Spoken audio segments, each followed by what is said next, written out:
You are listening to Spaceboy Universe. Okay, gang, let's go.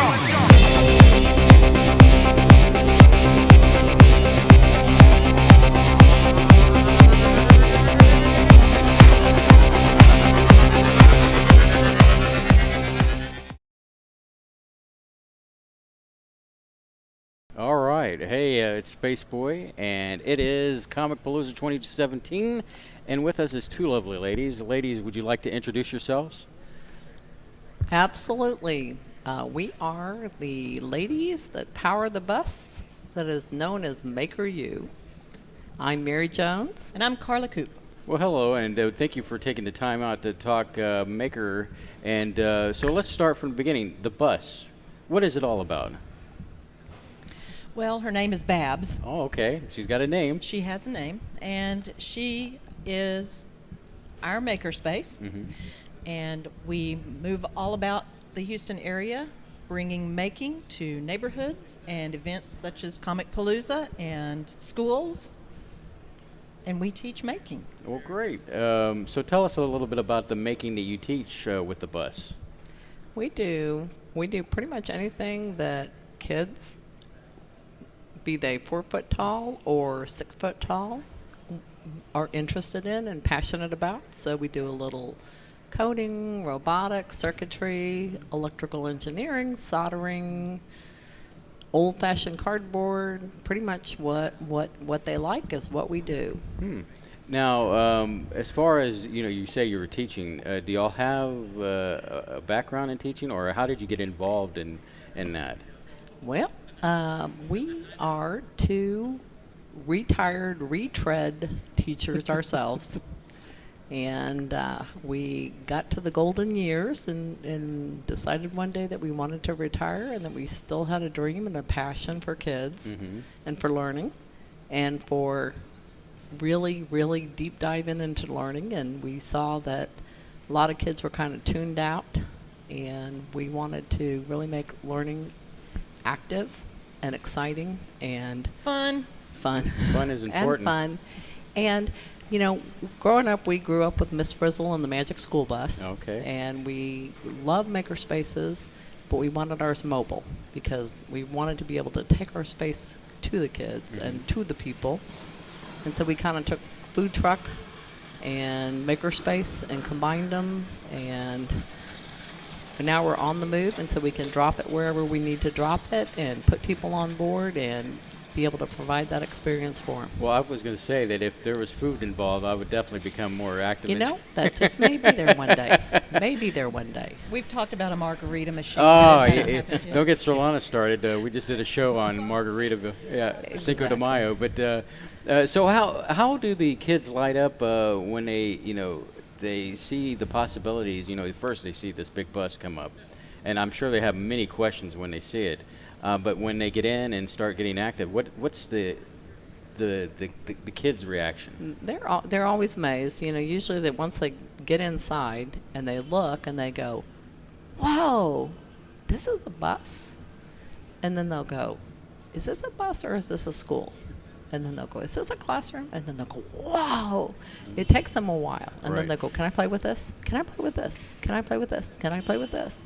And they'll ask permission, and then pretty soon they don't ask permission anymore. They're just there and Right. involved in what they're doing. So it's pretty awesome. And then we get the kids that just cry because they don't want to get off the bus. Oh goodness! I imagine that they go in with I guess a closed-minded expectation, but when they see, it's like walking into like Willy Wonka and the Chocolate Factory kind of thing. It is. And I tell you what really is a game changer for me, and I know Carla's mentioned it many times, is we get a lot of parents that get involved with their kids on the bus, and the parents say, "If we'd only had this when we were kids." Yeah, that's one thing that I encounter with with my nieces. That I was lucky enough to be around for one of my nieces to help her guide her as a kid. Is that I wanted to make sure that she had the opportunity to always ask the question why. Don't accept things for status quo, and you can do whatever you want to. Pretty much. Don't let anybody tell you Pretty what. much. And Sirlana and I have been very active, especially when it comes to STEM, especially with young women. We're very behind making sure that young women grow into Get that opportunity. Yeah, that opportunity. And because I know as a kid, unfortunately I'm a male. Please don't hold that against me. But I'm from that 70s where girls did dolls and stuff like that, and boys did the other stuff. And and I was always at the point of saying, why? We should be equals in doing things together, and I guess that's why she married me. But that's a different story altogether. Yeah, in the 70s as a kid, and going into the 80s, I had 70s, they had Schoolhouse Rock on television.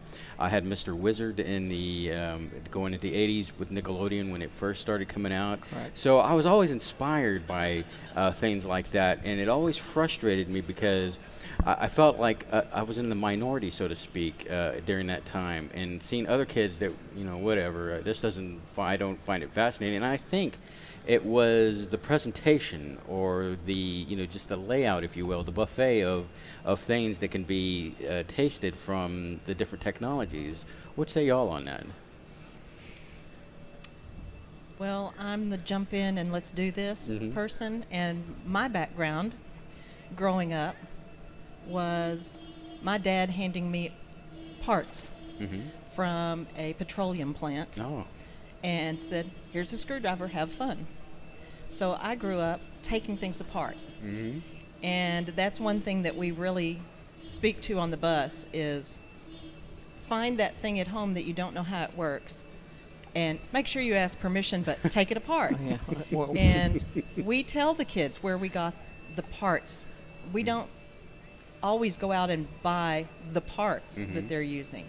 We're very much break it, break it, and to then get build stuff. it. Break Right. it and build it. So Take it apart. So, Right. for example, we do tons of different stuff with electric toothbrushes From the 99-cent store. Okay. because they come with a battery, they come with a motor, they Right. come with a toothbrush. Right. And if you take all those parts apart and know a little bit about soldering, then you've got a wealth of things that you can create Right. Right. and do. And we And take we that- believe all kids should solder. Yeah, so we do tell every parent, how old are they? Are they soldering yet? Right. Because that's a skill they need to know. But now you don't even have to do that because there's the new shrink tubing, and you can just put your wires together and shrink Right. it together. So we do some of that as well with people. And recently we did a workshop where we gave them a cardboard box full of paper clips and paper brads and a light and a buzzer. And we taught them how to create a circuit with that. We create circuits with aluminum foil.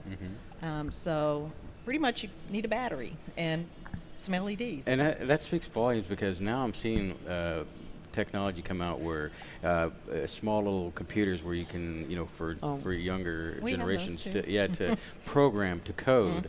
I've seen things where Legos are now coming with a foil pattern where you can put lights onto that. I mean, so it's really cool. To see that now, and I'm going to speak now about what I did as a kid. Is I took my parents' TV apart that had the tubes and everything apart, and let's just say I didn't have much of my rear end after I took that apart because you know how those things were, Yeah. Right. big consoles. But it gave me the mindset of because my day job, I'm an IT technician, so I build things and take things apart, computers and monitors, and so it's fun to do. So I still have that youth mentality in my mind when it comes to technology, and to see what y'all are doing is just, it warms my heart to see that you're still molding the minds of young generation to take on technology of the future. Yeah, and very much, why does it work? How does it work? And how can you make it work better? Or And different. what can you do with it? Hack it, and then do something else with Right. it. So that's what we love. I love the hacking part. It's definitely it's a culture now that, like I said, just wasn't back in my day, but it was maybe for a select few, such as y'all and possibly myself. But it's great to see that that this is happening. And I know that Spaceboy Universe is proud to be a part of the Maker Fair people. We really think Dave tremendous to bring us in and to be a part of this group in general. So it's great to see. Now, if people want to reach out to get in touch with you, what do they need to do? We have a website. Okay. And it is www.makeru.co, not .com, but .co. Our Twitter account is Maker_U, and our Facebook is at Babs Maker. And our Maker is MAKR, standing for Mary and Carla, and U for University. So Maker U. Well, awesome. Anything else you want to add? The last, are y'all going to be, now that I'm thinking about it, I guess Maker Fair is going to be in October. Are y'all going to We'll be there. driving the bus up? Okay, Absolutely. that's going to be awesome. Awesome. All May right. get to do Wings Over Houston this year, Oh, so really? that could be fun. And we just encourage everybody to come get on the bus today. We're doing stop motion animation, and that's good for kids of all ages. I'm personally 12, and I really enjoy doing that. So. Well, I can relate to the youthfulness. The wife thinks I'm Dorian Gray, but that's a whole other story too altogether. But ladies, thanks for stopping by, and we Absolutely. definitely look forward to seeing you in October because Spaceboy Universe will definitely be there, and we encourage you to come back and have a chat and keep promoting technology and to our young generation because I hate to get corny, but they are the future always, right? They Correct. are. All right. Well, thank you for stopping by. Okay, Thank you.